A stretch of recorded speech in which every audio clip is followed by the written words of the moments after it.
The tragedy that befell Lucerys Valerian at Storm's End was never planned. On this all of our sources agree. The first battles in the Dance of the Dragons were fought with quills and ravens, with threats and promises, decrees and blandishments. The murder of Lord Beesbury at the Green Council was not yet widely known. Most believed his lordship to be languishing in some dungeon.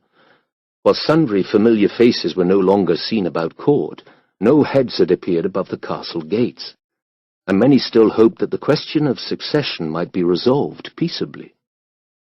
The stranger had other plans, for surely it was his dread hand behind the ill chance that brought the two princelings together at Storm's End, when the dragon Arax raced before a gathering storm to deliver Lucerys Valerian to the safety of the castle yard, only to find Aemon Targaryen there before him.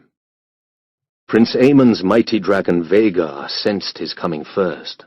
Guardsmen walking the battlement of the castle's mighty curtain walls clutched their spears in sudden terror when she woke, with a roar that shook the very foundations of Duran's defiance. Even Arax quailed before that sound, we are told, and Luke plied his whip freely as he forced him down. Lightning was flashing to the east, and a heavy rain falling as Lucerys leapt off his dragon, his mother's message clutched in his hand. He must surely have known what Vhagar's presence meant, so it would have come as no surprise when Aemon Targaryen confronted him in the round hall before the eyes of Lord Boros, his 4 daughters, Septon and Maester, and 20 knights, guards, and servants. "Look at this sad creature, my lord," Prince Aemon called out. "Little Luke Strong, the bastard." To Luke he said, "You are wet, bastard. Is it raining, or did you piss yourself in fear?" Lucerys Valerian addressed himself only to Lord Baratheon. "Lord Boros, I have brought you a message from my mother, the Queen." "The whore of Dragonstone," he means. Prince Aemon strode forward and made to snatch the letter from Lucerys' hand, but Lord Boros roared a command, and his knights intervened, pulling the princelings apart. One brought Rhaenyra's letter to the dais, where his lordship sat upon the throne of the Storm Kings of old. No man can truly know what Boros Baratheon was feeling at that moment. The accounts of those who were there differ markedly one from the other.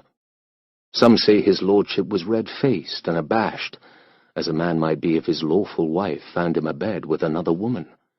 Others declare that Boros appeared to be relishing the moment, for it pleased his vanity to have both king and queen seeking his support. Yet all the witnesses agree on what Lord Boros said and did. Never a man of letters, he handed the Queen's letter to his maester, who cracked the seal and whispered the message into his lordship's ear. A frown stole across Lord Boros's face. He stroked his beard, scowled at Lucerys Valerian, and said, "And if I do as your mother bids, which one of my daughters will you marry, boy?" He gestured at the 4 girls. "Pick one." Prince Lucerys could only blush.